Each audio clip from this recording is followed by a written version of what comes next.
¿En qué momento dejaste de confiar en ese papá que parecía tan buena onda? Mi hija y su mejor amiga siempre andaban juntas para todos lados. Me acuerdo que una vez le pregunté a mi hija Maggie, que tenía 8 años, si quería casarse, y me salió con: Mami, ya estoy casada, con Stacy. El papá de Stacy, Greg, era de esos papás que caen bien a todos. Armaba fuertes con sábanas hasta bien noche y preparaba hot cakes con las iniciales de las niñas. Maggie no podía esperar a que le tocara otra pijamada ahí. Literal contaba los días. Pero la siguiente invitación fue diferente. Maggie dijo que estaba demasiado cansada, y eso se me hizo rarísimo porque siempre andaba para arriba y para abajo. La semana siguiente encontré hecha bolita en su mochila la invitación de la mamá de Stacy para una pijamada el sábado, escondida entre los libros de la biblioteca. Le pregunté y solo murmuró que se le había olvidado, sin verme a los ojos. Ese mismo día, me topé en su bolsa una cámara digital de esas que cuestan caro, y cuando le pregunté de dónde la sacó, se quedó helada. «Es para un proyecto de la escuela, mamá». «¿De qué clase?» «No sé, déjame en paz». Y me gritó. Fue la primera vez que me levantó la voz. En solo unas semanas, mi niña, que siempre andaba con playeras de dinosaurios y ni le preocupaba peinarse, de repente suplicaba que la llevara al pedicure.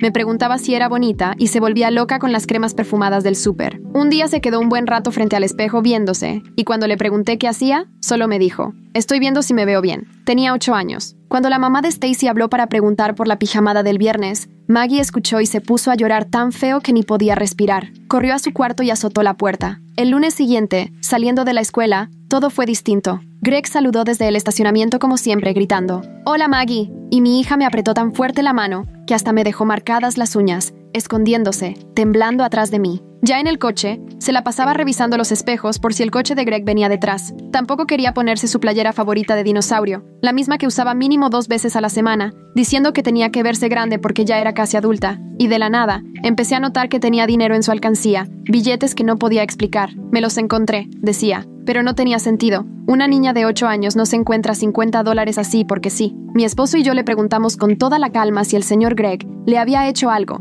y ella lo negó con tanta fuerza que pensé que se iba a lastimar. Solo repetía una y otra vez: «No, no, no, no, no». Empezaron a aparecer más cosas extrañas en su cuarto. Un espejo de aumento, corrector de una marca que ni conozco, tanto esmalte de uñas que parecía que venía un salón completo, y unas pulseras todas raras con palabras hechas de cuentas: bonita, mejor. Todas las mañanas se subía a la báscula y preguntaba si se veía gorda, metiendo la panza. Un día quise ver las fotos de esa cámara y Maggie la agarró y la estrelló contra la pared, gritando: «Son privadas». Hablamos con los papás de Stacy y se pusieron muy mal. Greg solo decía: «No entiendo, éramos buenos amigos. El mes pasado construimos esa nave espacial de cartón». Pero Maggie no podía ni ver a Greg. Le tenía un miedo espantoso. No era igual con la mamá de Stacy o con Stacy, solamente con Greg. Un día la encontré en su cuarto llorando porque unos zapatos nuevos le hicieron una ampolla. Nada de lo que estaba pasando tenía sentido. Hasta que una noche, medio desesperada, me quedé escuchando afuera de su cuarto. Ni siquiera sabía qué buscaba, pero de pronto se oyó el clic de una cámara. Me metí rápido.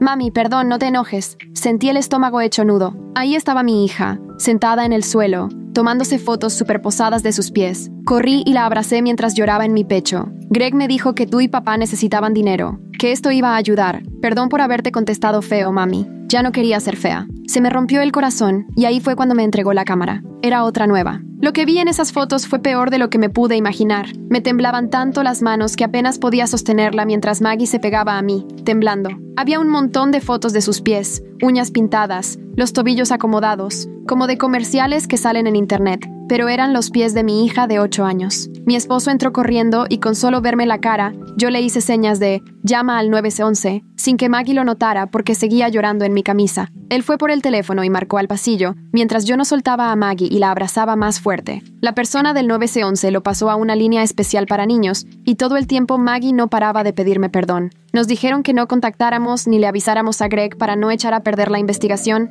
y que guardáramos toda la evidencia. Mi esposo regresó y le dijo muy suave a Maggie que si quería prepararse juntos un chocolate caliente con extra malvaviscos. Ella fue, aunque no dejaba de volver a verme, como si tuviera miedo de que me desapareciera. Yo fui a la cocina y guardé la cámara con cuidado dentro de una bolsa de papel, todavía temblando tanto que me costaba escribir la fecha y hora afuera. Los pedazos de la cámara rota seguían en una caja dentro de mi closet, así que también los guardé en otra bolsa. Se sintió eterna la espera, pero por fin llegaron a la puerta una mujer y un policía. Deborah Carpenter tenía los ojos súper amables y hablaba tranquilo. Se presentó como la que ayuda a los niños en situaciones difíciles. El detective Jonah Dobson, alto y serio, le sonrió a Maggie apenas la vio asomarse. Deborah nos pidió hablar con Maggie en su cuarto, donde pudiera sentirse cómoda. Yo me quedé en la puerta mirando cómo se sentaba en el piso con ella y sacaba unas muñecas de su bolsa, dejándola jugar mientras le preguntaba, con muchísimo cuidado, cosas sobre Greg y los juegos que hacían. Cuando Maggie, casi en susurros, dijo, Greg dijo que era nuestro juego secreto. Hasta tuve que apoyarme en el marco para no lanzarme a abrazarla. El detective Dobson tomó fotos del cuarto, especialmente de los esmaltes de uñas acomodados en el mueble. Se puso guantes y fue guardando cosas en bolsas, los espejos, el maquillaje y las pulseras esas con palabras. Nos explicó sobre la cadena de custodia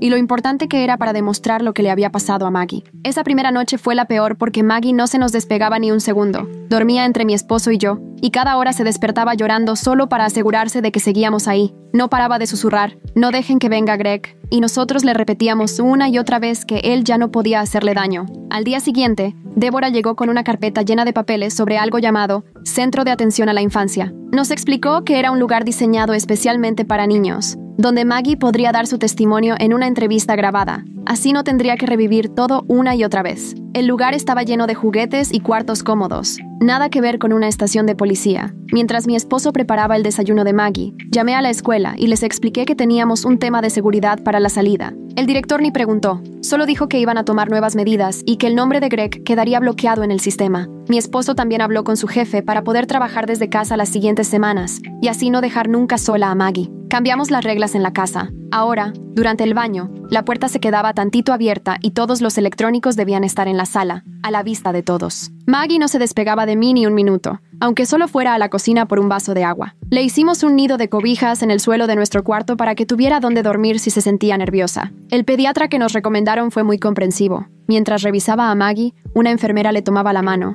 y Maggie no paraba de preguntarle a la doctora si la veía bonita, lo que me rompía el corazón cada vez. El detective Dobson nos contactó para decirnos que su equipo estaba intentando recuperar fotos borradas de las cámaras y que con lo que llevaban ya podían arrestar a Greg, pero querían juntar la mayor evidencia posible. Tuvimos que comprarle ropa nueva a Maggie porque no soportaba la idea de usar algo que Greg hubiera visto. Volvió a elegir playeras de dinosaurios en Target y por primera vez en mucho tiempo ni se asomó al pasillo de los esmaltes de uñas. Todas las noches, Maggie se despertaba asustada y se metía entre nosotros, apretando su elefante de peluche tan fuerte que ya hasta se le veía el pelaje enredado. Dejamos de usar cámaras en casa por completo y hasta dejábamos los celulares boca abajo para que ni siquiera viera la lente. A la mañana siguiente, mientras preparaba el desayuno, me llamó la mamá de Stacy para ver por qué no nos había visto en semanas. Sentí un nudo en la garganta buscando cómo explicarle algo sin arruinarle el mundo. Débora nos había dicho que solo dijéramos que había una investigación en curso con las niñas, y eso fue lo que repetí mientras veía a Maggie mover el cereal con la cuchara. Fueron 3 días larguísimos hasta que por fin tuvimos la cita en el Centro de Atención a la Infancia. El edificio parecía una guardería con paredes de colores y un área de juegos visible desde la entrada. Maggie no soltaría mi mano ni un segundo. Al entrar,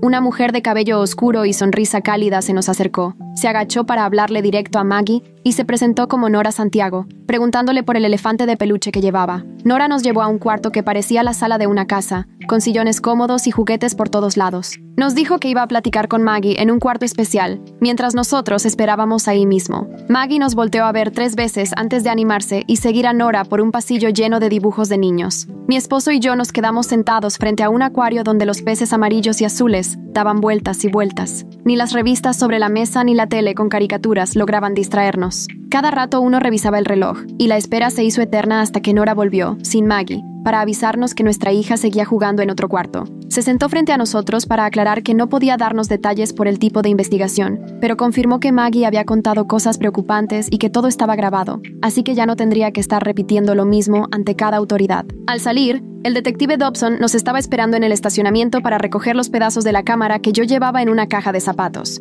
Se puso guantes y, pieza por pieza, metió todo en una bolsa de evidencia, asegurándonos que era posible recuperar imágenes borradas y que así el caso sería aún más sólido, ya que podrían averiguar desde cuándo empezó todo. Más tarde, mi teléfono vibró con un mensaje de Greg, preguntando si Maggie quería ir a la fiesta de cumpleaños de Stacy el fin de semana. Me temblaron las manos al enseñarle el mensaje a mi esposo, que de inmediato le tomó captura y se la mandó al detective Dobson. Yo sentía unas ganas tremendas de estrellar el celular y gritarle a Greg que no nos buscara nunca más, pero al final solo borré el mensaje y no contesté, mientras mi esposo me abrazaba y yo sentía pura rabia. Al día siguiente, regresamos al Centro de Atención a la Infancia para el chequeo médico de Maggie. La pediatra era una señora canosa, muy paciente, que hablaba despacio y le iba explicando cada cosa a Maggie para que no se asustara. Una enfermera le tomó la mano durante toda la revisión. Maggie insistía en preguntar si la doctora creía que era bonita, si todo estaba bien, si ella lo estaba haciendo bien, y con cada pregunta sentía cómo se me partía el corazón al darme cuenta de lo profundo que Greg había dañado su confianza. Cuando terminó la revisión, Nora se sentó con nosotros a hacer un resumen de lo que sabía acerca de técnicas de manipulación. Esas pulseras con mensajes como bonita o mejor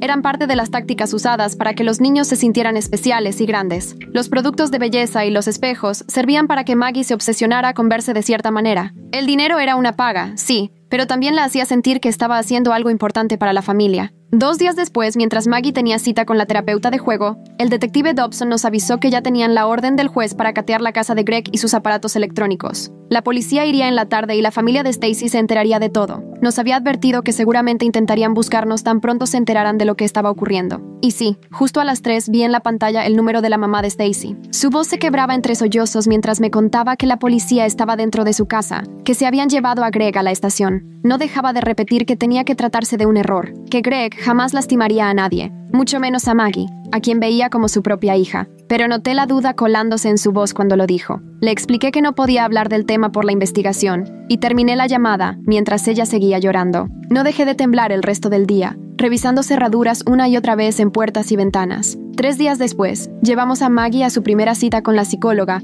a un edificio con ventanales llenos de dibujos de animales. La terapeuta, con el cabello rojo y rizado, se sentó en el piso junto a Maggie, mientras yo la miraba desde una silla en la esquina. Sacó una caja grande de bloques de madera y le preguntó si quería construir algo. Maggie fue apilando los bloques hasta formar una pared alta que casi le llegaba al mentón. Luego encontró una muñequita en la caja y la escondió detrás de la pared. «Tiene que esconderse del camarógrafo malo», dijo Maggie, y la terapeuta solo asintió y apuntó algo en su libreta. Jugaron 1 hora mientras yo, desde mi rincón, luchaba por no llorar al ver cómo mi hija sacaba sus miedos a través de los juguetes. Cuando volvimos esa tarde a casa, el detective Dobson nos llamó con novedades sobre las cámaras. El área de informática pudo rescatar imágenes de las 2 cámaras, incluida la que Maggie había roto tirándola contra la pared. Dijo que encontraron fotos de hasta 3 meses atrás, cientos almacenadas en las tarjetas de memoria. Era suficiente para presentar cargos penales, pero nos avisó que el proceso legal sería larguísimo, quizás hasta 1 año o más antes de que hubiera juicio. Sentí un hueco en el estómago al saber que esto iba para largo, pero al menos ya tenían pruebas claras contra Greg. 2 días después nos tocó ir a una plática para papás en el Centro de Atención Infantil, donde nos sentamos en círculo con otros 6 papás, mientras una consejera explicaba cómo suelen reaccionar los niños ante un trauma así. Nos dijo que pueden volver a mojar la cama, tener pesadillas, volverse más pegajosos o enojarse de la nada. Una señora lloró cuando hablaron de cómo los niños muchas veces se echan la culpa, y entendí que no éramos la única familia pasando por este infierno. Me alivió saber que no estábamos solos. La consejera nos dio folletos con señales de alerta y consejos para sobrellevarlo, y nos pidió paciencia porque sanar toma tiempo. Ese fin de semana nos dieron una noticia horrible que me hizo querer estrellar la mano contra la pared. Greg había salido bajo fianza, ya andaba suelto. Tenía una orden de restricción para mantenerse lejos de Maggie, de la casa y la escuela, y no podía acercarse a menos de 150 metros. Aún así, no me sentí segura, así que fui por cámaras de seguridad y mi esposo las instaló en todas las entradas, mientras yo bajaba la app al celular. La revisaba como 50 veces al día, cada que pasaba un coche o sonaba el timbre. Maggie empezó a tener pesadillas terribles donde gritaba que las cámaras la espiaban. Llorando, se metía a nuestro cuarto y aseguraba que las cámaras podían verla hasta a través de las paredes. Nos dimos cuenta de que tener celulares y tabletas cerca empeoraba las cosas, así que cada noche los recolectábamos todos. Maggie me ayudaba a guardarlos en un cajón en la cocina y se quedaba con la llave bajo la almohada. Aunque era algo pequeño,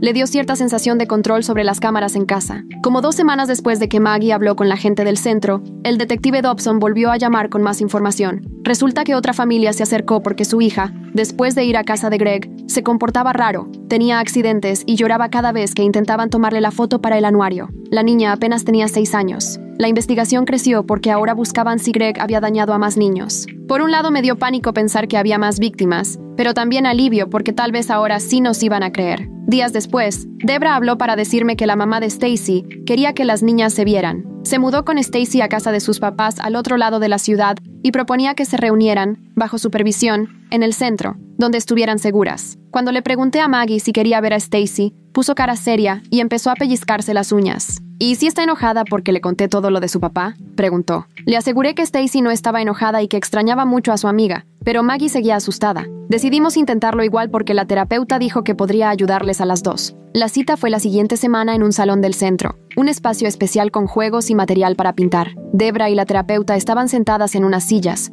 mientras Maggie y Stacy se sentaron a una mesita. Al principio no decían palabra, solo coloreaban, hasta que Stacy murmuró: «Mi papá se fue». Maggie le contestó: «Él se portó mal conmigo», y Stacy solo asintió, sin dejar de colorear. Ya no jugaron como antes, ni risas ni juegos inventados, solo coloreaban calladas. Después de eso tuvimos que reunirnos con el fiscal, un señor llamado Chandler Lee, que llegaba siempre de traje gris y con un portafolio lleno de papeles. Nos explicó los cargos que iban a presentar contra Greg, algo relacionado con material de explotación y poner en riesgo a menores. Oírlo me revolvió el estómago, pero traté de concentrarme en la información sobre el proceso. Nos dijo que Greg podía recibir hasta 20 años de cárcel si lo declaraban culpable, pero advirtió que en estos casos casi siempre buscan llegar a un acuerdo, pues los juicios son muy duros para los niños y rara vez les dan todo el tiempo de prisión que merecen. Nos sugirió empezar a prepararnos para eso, aunque fuera injusto. Esa misma semana, mi esposo encontró galletas y jugos escondidos bajo la cama de Maggie a la hora de dormir, y también había barritas en el closet y dulces en los cajones. Cuando le preguntamos por qué lo hacía, se puso a llorar y solo nos dijo que no sabía. La terapeuta nos dijo que todo tenía que ver con el tema del control y la necesidad de sentirse segura. Nos explicó que es común que niños con trauma escondan comida o guardan cosas. Decidimos no hacer de eso un problema y, mejor, empezamos a dejarle bocadillos saludables en una canastita especial en su cuarto, para que los tuviera a la mano cuando se le antojara. 2 semanas después, Chandler me llamó al celular justo cuando andaba cocinando y me contó que el abogado de Greg quería llegar a un acuerdo. Según ellos, su cliente prefería evitar el juicio para no hacernos pasar por esa experiencia. Chandler nos explicó que los juicios en los que hay niños son muy pesados porque los hacen revivir todo lo que pasó. Nos pidió que lo pensáramos bien, pero que la última palabra era nuestra. Esa noche, mi esposo y yo nos sentamos en la mesa de la cocina, ya que Maggie se había dormido, y estuvimos horas dándole vueltas al asunto. Queríamos que Greg recibiera el castigo más severo posible, pero tampoco queríamos que Maggie tuviera que pasar por más dolor. Al día siguiente, fui a ver cómo estaba Maggie en su cuarto, y me la encontré sentada en el suelo, rodeada de toda su ropa de disfraces. Tenía las tijeras de seguridad que sacó de su caja de arte y estaba cortando cada vestido en pedacitos. El tul rosa del disfraz de princesa tapizaba la alfombra como si fuera confeti. Me volteó a ver, llorando, y me dijo: «Ya no quiero ser bonita». Me senté a su lado y la ayudé a cortar los restos de los vestidos sin decir nada. Más tarde, la terapeuta nos explicó que esa era la manera en la que Maggie intentaba recuperar el control y dejar atrás todo lo que Greg le había hecho creer que debía hacer. Nos dijo que, en realidad, era algo bueno porque significaba que Maggie estaba procesando sus emociones. 3 meses se nos fueron lentos entre juntas, papeleo y llamadas con abogados, hasta que llegó el día de ir al juzgado, a una cosa llamada audiencia previa. Mi mamá iba a cuidar a Maggie, pero de último momento la defensora de víctimas nos explicó que Maggie podía esperar en un cuarto especial en el juzgado si quería acompañarnos. Maggie nos dijo: «Quiero estar con ustedes», así que le llevamos libros para colorear y varias botanas. La defensora la llevó a una salita de juegos con tele, mientras nosotros entramos a la audiencia. Ahí fue donde vi a Greg por primera vez desde que supe lo que había hecho. Estaba con su abogado, traje gris flojo, como desmejorado y más viejo. Se veía más chico de lo que recordaba, hasta el pelo lo tenía más ralo. Quise gritarle, pero solo miré al frente. La audiencia fue puro ir y venir de abogados discutiendo pruebas, fechas y cosas legales que honestamente no entendí del todo. Después de como 1 hora, fuimos por Maggie al cuarto de los niños. Ella seguía coloreando mariposas y ni se inmutó cuando entramos. No tenía ni idea de que Greg había estado a pocos metros de ella. Ese día, la jueza dio una resolución que nos cambió la vida. Aprobó que se tomara la entrevista de Maggie en el centro de apoyo como prueba, si había juicio. Eso significaba que Maggie no iba a tener que sentarse frente a todos en la corte, respondiendo preguntas del abogado de Greg. Me dio tanto alivio que me solté llorando ahí mismo en el pasillo. Mi esposo me tomó la mano y la apretó fuerte. Ya no tendríamos que ver a nuestra hija responder sobre lo peor que le había pasado. Una semana después, Débora nos llamó para darnos noticias de la familia de Stacy. La mamá le pidió el divorcio al papá y se fue de la casa con Stacy a vivir con los abuelos, del otro lado de la ciudad, y la inscribió en una escuela nueva. Débora nos leyó una carta que la mamá de Stacy escribió pidiendo perdón por no haberse dado cuenta de lo que pasaba y diciendo que llevaría a su hija a terapia, que haría todo lo necesario por ayudarla a sanar. La carta me hizo llorar porque sentí el dolor de esa mamá en cada palabra. Al fin y al cabo, su mundo también se vino abajo, igual que el nuestro. Por esos días, me llamó la consejera de la escuela de Maggie y me contó algo que me alivió tantito el corazón. Dijo que Maggie solía pasar el recreo con niños más pequeños, aquellos que estaban tristes o apartados. Les compartía su lonche y les enseñaba a dibujar mariposas. La consejera dijo que eso era una señal de que, pese a todo, la bondad de Maggie seguía ahí. Fue el primer indicio real de que la niña dulce que habíamos conocido antes estaba volviendo. Más tarde, Chandler nos avisó de algo que me revolvió el estómago. El equipo forense encontró evidencia en la computadora de Greg de que había vendido imágenes en Internet. Eso lo cambió todo. Ya era un delito federal. El FBI entró a la investigación y Chandler nos explicó que, aunque sonara horrible, en realidad eso ayudaba a nuestro caso. Como era un delito federal, Greg enfrentaría una condena mucho más larga si lo declaraban culpable. La idea de que esas fotos siguieran rodando me hizo vomitar en el fregadero. Mi esposo me sostuvo el cabello mientras yo lloraba y me doblaba del asco. Esa noche, cuando fui a arropar a Maggie, no estaba en su cama. Revisé el baño y después escuché un ruidito en su closet. Ahí había hecho su refugio, con una cobija y una almohada. Me miró y me dijo, aquí en el closet me siento más segura que en mi cama. En vez de obligarla a salir, preferimos hacerle ese espacio lo más cómodo posible. Al día siguiente, mi esposo colgó unas lucecitas de pilas y yo le puse más almohadas y sus peluches favoritos. Le agregamos una lamparita para leer. Si ese era el lugar donde se sentía bien,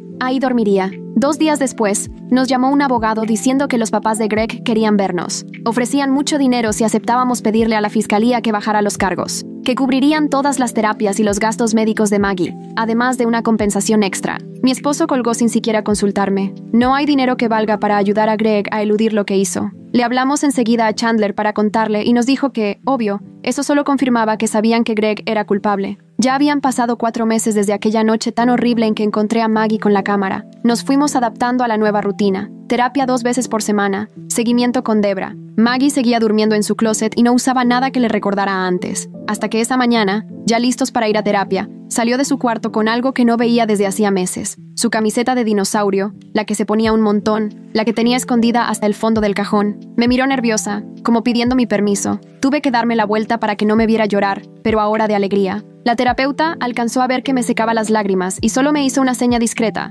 mientras Maggie se sentaba en la alfombra a jugar con sus bloques y muñecas. Esa misma tarde, Chandler nos llamó para contarnos que otra familia se quería unir a la denuncia. Resulta que su hija, que tiene 6 años, había estado jugando en casa de Greg y había empezado a mostrar los mismos síntomas. Decía que sí era lo suficientemente bonita y traía dinero en la mochila, sin que nadie entendiera por qué. La mamá, al revisar la tablet de su hija, encontró fotos y de inmediato llamó a la policía. Ahora querían sumarse a nuestro caso, algo que según Chandler haría mucho más fuerte la acusación. Nos vimos en la fiscalía 3 días después. La niña era todavía más pequeña que Maggie y tenía esa mirada llena de miedo, la misma que me rompió el corazón otra vez. En la sala de espera, la mamá me tomó de la mano y nos pusimos a llorar en silencio, porque con solo mirarnos entendimos lo que sentía la otra, ni hacía falta hablarlo. A la semana siguiente, el detective Dobson nos pasó a una sala de juntas para darnos una noticia que nos dejó helados. El equipo forense había encontrado evidencia en las computadoras de Greg de por lo menos 3 víctimas más, con fotos que correspondían a niñas de otros estados, a donde Greg había ido por trabajo.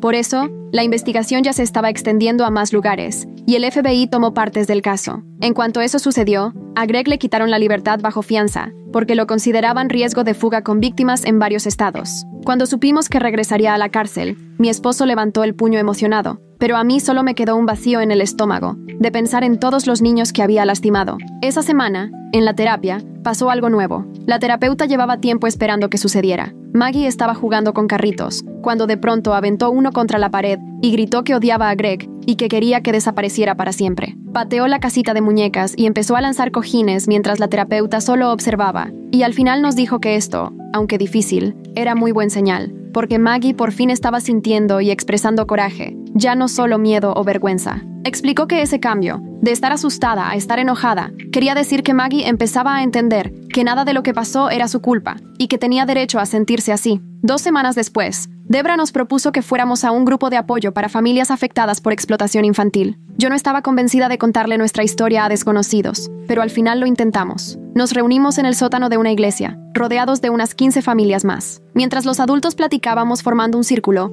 Maggie jugaba en el cuarto de al lado con otros niños que también habían vivido cosas parecidas. Un papá contó cómo había encontrado fotos en el celular de su hijo. Una mamá platicó que su hija ya no quería dormir en su propio cuarto, y escuchar sus historias me hizo darme cuenta de que no estábamos tan solos como creí. El coordinador nos dio información sobre terapia de trauma, ayuda legal y también teléfonos de emergencia. Fue la primera vez en meses que sentí que sí podíamos salir adelante de esto. Maggie hizo amistad con una niña llamada Macy, que también había pasado por algo similar, y se la pasaron dibujando juntas mientras nosotros compartíamos consejos e identificábamos señales que no vimos a tiempo. Al final, muchos papás intercambiaron números y armamos un chat para apoyarnos en los días difíciles, que al principio eran más que los buenos. Después, Chandler nos llamó con una noticia que me revolvió el estómago. Yo sabía que tarde o temprano tendría que pasar. El abogado de Greg quería negociar para evitar el juicio. Ofrecía que Greg se declarara culpable de todos los cargos a cambio de 15 años en prisión federal y quedar registrado de por vida como agresor sexual, sin posibilidad de estar cerca de menores, ni de su propia hija Stacy. Chandler nos explicó que esto evitaría que Maggie tuviera que declarar o que pasaran su entrevista grabada en el tribunal. Así no la expondríamos a más daño. Pero también implicaba que Greg no recibiría la pena máxima de 25 años que podía darle un juez en juicio. Mi esposo quería que Greg jamás volviera a salir y se pasó toda la noche caminando por la cocina, enojado porque 15 años le parecían muy pocos comparado con todo el daño que hizo. Yo también sentía mucha rabia, pero no podía dejar de imaginarme el sufrimiento de Maggie sentada ante la corte, escuchando cómo los abogados defensores tratarían de hacerla quedar como mentirosa o que había malinterpretado todo. Nos desvelamos hasta las 3 de la mañana tratando de decidir qué era lo mejor para ella y qué merecía Greg en realidad. Al final decidimos hacerle caso a Chandler porque él ya había llevado cientos de casos como este. Al día siguiente, en terapia, Maggie trabajó en algo que su psicóloga le pidió hacer, un póster de seguridad sobre su cuerpo, donde ella misma puso reglas como que su cuerpo es suyo, que nadie puede tocarle sus partes íntimas y que no hay que guardar secretos sobre tocamientos. Decoró el póster con calcomanías y plumones y lo colgó en su cuarto, junto a sus pósters de dinosaurios. Verla tomando control de nuevo sobre su propio cuerpo me hizo llorar allá afuera, en el pasillo, para que no me viera. Habían pasado 5 meses desde que encontré a Maggie con esa cámara y una mañana se nos acercó a preguntar si podíamos tener un perro que la cuidara, porque todavía se asustaba en las noches con los ruidos de afuera. Ese fin de semana fuimos al albergue y Maggie caminó frente a todos los perritos hasta que llegó a una jaula donde había un Golden Retriever que habían regresado 2 veces por ser muy tranquilo. La gente decía que era aburrido. Se sentó en el suelo y el perro de inmediato puso la cabeza en su regazo. Maggie nos miró y dijo que se llamaba Guardián y que si por favor podíamos llevarlo a la casa. Guardián dormía afuera de su puerta todas las noches y no se despegaba de ella, como si supiera perfectamente cuál era su tarea. 3 semanas después, Chandler nos avisó que ya iban a firmar el acuerdo y que Greg aceptaría su culpabilidad en la corte el lunes siguiente. Nosotros podríamos ver todo por circuito cerrado, en un cuarto aparte, para que Maggie no tuviera que estar cerca de él. Nos sentamos juntos ahí, agarrados de la mano, mientras en la pantalla aparecía Greg, vestido con el uniforme naranja, diciendo que sí era culpable cuando el juez le preguntó si había producido imágenes prohibidas de varias niñas para distribuirlas. Oírlo decirlo en voz alta lo hizo más real que cualquier reunión o sesión de terapia, y yo terminé vomitando en el baño del juzgado mientras mi esposo me sostenía el cabello. Al día siguiente recibimos una carta de la mamá de Stacy, en la que nos contaba que lamentaba mucho todo lo que había pasado, que Stacy extrañaba muchísimo a Maggie y no entendía por qué ya no podían jugar juntas, pero que en ningún momento culpaba a Maggie de nada. Maggie quiso responder y me fue dictando lo que quería decirle mientras yo lo escribía en la computadora, que ella también extrañaba a Stacy, pero que todavía necesitaba tiempo antes de volver a ser amigas y que quizá algún día, cuando se sintiera mejor, podrían verse para jugar en un parque con ambas mamás presentes, pero que ahora no era posible. 3 semanas después de esa carta, empezamos la terapia familiar en el centro ese que tiene las ventanas enormes y los juguetes en la sala de espera. La terapeuta nos puso a todos sentados en círculo sobre unos cojines azules en el piso, y mi esposo fue el primero en hablar al decir que soñaba que se topaba con Greg y lo agarraba a batazos. Así, tal cual. Pero lo dijo tan tranquilo como si estuviera platicando del clima, aunque las manos le temblaban. Yo conté que revisaba a Maggie como 20 veces cada noche y que no podía dejar de repasar mentalmente cada reunión, tratando de ver qué señales no supe detectar. Mientras tanto, Maggie solo jugaba con la charola de arena en la esquina, levantando muritos alrededor de una muñeca de plástico. La terapeuta nos explicó que el trauma afecta a toda la familia y que íbamos a trabajar en equipo, pero yo notaba perfecto que a mi esposo le daban ganas de romper algo cada vez que alguien mencionaba a Greg. Empezamos a ir todos los martes, y poco a poco volvimos a platicar de cosas normales, como las calificaciones de Maggie o el estrés del trabajo de mi esposo. 6 meses después de haber encontrado a Maggie con la cámara, decidió inscribirse en el show de talentos de la escuela, y la verdad nos sorprendió muchísimo porque hasta ese momento había evitado cualquier situación donde fuera el centro de atención. Escogió una canción sobre ser valiente y practicó semanas enteras en su cuarto, siempre con Guardián tirado afuera de su puerta. La noche del show nos sentamos en primera fila y la vimos subir a ese escenario enorme, con su camiseta de dinosaurio y sus zapatos nuevos que brillaban increíble. Al principio le temblaba la voz, pero poco a poco fue agarrando confianza, y al final cantaba con todo el corazón esa letra sobre mantenerse fuerte. Nadie en esa sala mencionó por qué esto era tan importante, pero apenas terminó, todo el auditorio estalló en aplausos y la gente se puso de pie aplaudiendo como locos más de 3 minutos. Hasta hubo papás que lloraban, y la directora la abrazó con todas sus fuerzas cuando bajó del escenario. 2 días después nos habló Chandler para avisarnos sobre la audiencia de sentencia de Greg, y nos contó que podíamos ver todo otra vez desde una sala especial. Ese día dejamos a Maggie en la escuela y ella nos pidió ver las mariposas en el jardín de afuera mientras nosotros entrábamos. La sala del tribunal estaba llena de otros papás e investigadores, y Greg ahí, con su mameluco naranja, escuchando a la juez leer todos los cargos. La juez dijo que lo que hizo era una traición imperdonable contra la inocencia, y que la sociedad debía proteger a los niños de gente como él. Lo sentenció a 15 años en una cárcel federal, sin chance de salir antes, y además quedaría de por vida en el registro de abusadores. Cuando fuimos por Maggie, seguía viendo las mariposas y nos preguntó si el hombre malo se iba a ir para siempre. Le dijimos que sí, que por muchísimo tiempo. La semana siguiente nos llegó un aviso de la Oficina de Víctimas del FBI, diciendo que iban a cubrir todos los gastos médicos y terapias de Maggie relacionados con lo que le pasó. Fue un alivio enorme porque el seguro seguía rechazando todo, diciendo que la terapia no era necesaria, aunque Maggie todavía tenía pesadillas casi diario.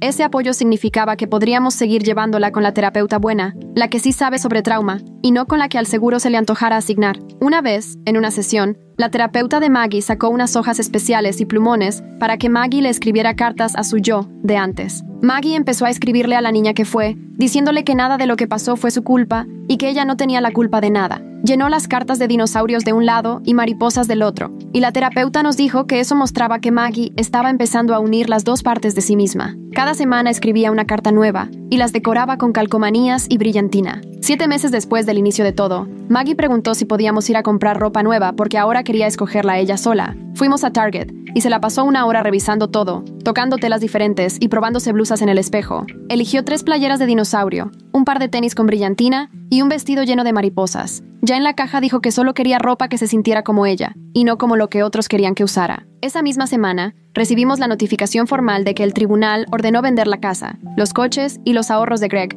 para pagar una indemnización a las víctimas. Ese dinero iría a un fideicomiso para que Maggie tuviera asegurada su educación y sus terapias en el futuro. Así que al menos algo bueno salió de todo este dolor. El abogado del caso nos explicó que todo alcanzaría para años de tratamiento e incluso para la universidad cuando fuera grande. La terapeuta regular de Maggie le enseñó una técnica llamada EMDR, en la que tienes que seguir una luz con los ojos mientras recuerdas los momentos feos. Sonaba raro, pero después de 3 sesiones, las pesadillas bajaron a solo 2 noches por semana. Maggie volvió a dormir en su propia cama en vez de en el piso de nuestro cuarto, y Guardián, nuestro perrito, se quedaba pegadito a ella toda la noche. Una mañana bajó a desayunar y nos dijo que había dormido toda la noche sin despertarse ni una sola vez. Por esos días, otras familias que estaban en la misma investigación hicieron un grupo privado de mensajes y ahí compartíamos cómo iban nuestros hijos. Cuando una mamá contó que su hija tenía miedo de regresar a clases, todas compartimos lo que nos funcionó, y otro papá dijo que su hijo volvió a jugar deportes, lo que nos dio ánimo a todos. Una vez al mes nos juntábamos a tomar café mientras los niños iban a terapia grupal,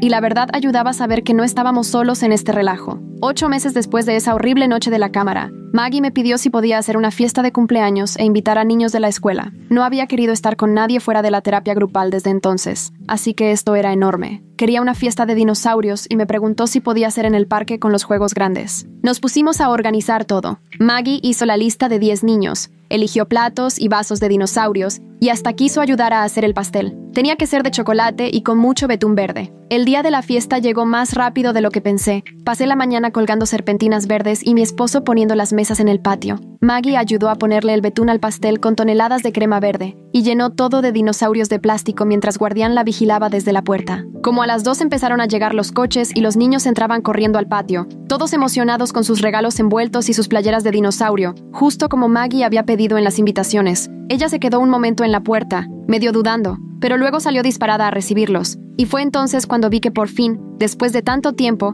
se le relajaron los hombros mientras los demás hablaban sobre las decoraciones. Los niños, sin perder tiempo, ya se estaban jugando a ser dinosaurios, y Maggie luego se metió al relajo, disfrazándose de T-Rex y persiguiendo a los más chiquitos por el jardín. Su amiga Macy soltó un rugido tan fuerte que hasta los vecinos se asomaron por la barda, y Maggie soltó una carcajada genuina, no de esas fingidas, sino esa risa de panza que no le había escuchado desde hace meses. Mi esposo me apretó la mano fuerte mientras sentíamos ese sonido volver a llenar el patio, como antes. Siguieron llegando más niños y se armaron equipos para jugar batallas de dinosaurios, donde uno fingía ser alguna criatura prehistórica y los demás tenían que adivinar cuál era. Maggie estaba en todo, inventando maneras chistosas de caminar como brontosaurio y aventándose al piso de forma dramática cuando caía el meteorito. Como una hora después, vi llegar el coche de la mamá de Stacy y me puse toda nerviosa, pero Maggie había pedido si podían venir un ratito. Stacy se bajó despacio con una caja envuelta y caminó hacia el patio mientras su mamá se quedó en el coche. Las dos se quedaron paradas viéndose, sin decir nada, hasta que Maggie se acercó y se abrazaron con mucho cuidado, como si fueran de cristal. Stacy le entregó el regalo y le susurró algo que no alcancé a escuchar. Luego se fue a sentar con otros niños en otra mesa. Cada quien jugó por su lado, pero de vez en cuando las cachaba echándose miradas, como si todavía hubiera una posibilidad de volver a ser amigas. La mamá de Stacy me saludó desde el coche y yo le regresé el saludo, sabiendo que a todos nos hace falta tiempo para que las cosas se sientan normales otra vez. Después de partir el pastel y abrir los regalos, los niños se fueron todos pegajosos y medio agotados, y Maggie se dejó caer en el sillón con el sombrero de la fiesta todavía puesto. Esa noche, ya cuando se iba a dormir, de repente se sentó en la cama y dijo que ya sabía qué quería ser de grande. Quería ser policía, como la detective Dobson, esa que ayuda a los niños y hace que se sientan seguros cuando pasa algo feo. Le dijimos que podía ser lo que ella quisiera en el mundo, y por primera vez en mucho tiempo, nos creyó. Al día siguiente, nos llevó el cartel que había hecho en terapia, donde escribió sus reglas de seguridad con un plumón morado. Quiso colgarlo en el pasillo para que todos lo vieran, y así los demás niños que vinieran también aprendieran las reglas. Encontramos un marco en Target y lo colgamos justo entre las fotos de la familia, mientras ella observaba todo. Preguntó si podía agregar una regla y escribió al final con plumón verde: "Soy valiente y estoy segura". Lo decoró alrededor con calcomanías de dinosaurios de un lado y de estrellas del otro, como si estuviera uniendo dos partes de ella misma. 2 semanas después empezó tercero de primaria, y yo andaba hecha un manojo de nervios al dejarla, pero su nueva maestra ya estaba avisada de los apoyos que necesitaba por parte de la orientadora. En la primera junta de padres, la maestra me llamó aparte para contarme que Maggie había estado ayudando a los niños más tímidos en el recreo. Se da cuenta cuando alguien está solito y lo invita a jugar, o comparte su lunch con quien se ve triste. Me dijo que era como si Maggie tuviera un radar para los niños que necesitaban un amigo, y yo supe que era porque ella entendía perfecto lo que se siente estar lastimado. Hasta nuestros sábados cambiaron porque los hotcakes con forma de letras le traían recuerdos feos y ya no quería comer. Así que mejor los empezamos a hacer de animalitos, y cada semana Maggie elegía la forma: elefantes, jirafas o sus favoritos, los velociraptores. Se subía a su banquito y ayudaba a hacer la mezcla, decidiendo ella misma las formas, y yo veía cómo poco a poco iba recuperando confianza cada vez que tomaba una decisión. Una tarde, mientras lavaba los trastes, Maggie entró a la cocina y me preguntó si la gente mala alguna vez puede volverse buena, o si siempre siguen siendo malos. Nos sentamos con ella en la mesa y le explicamos que hay personas que hacen cosas malas y tienen que enfrentar las consecuencias. Se quedó pensando un rato y después dijo: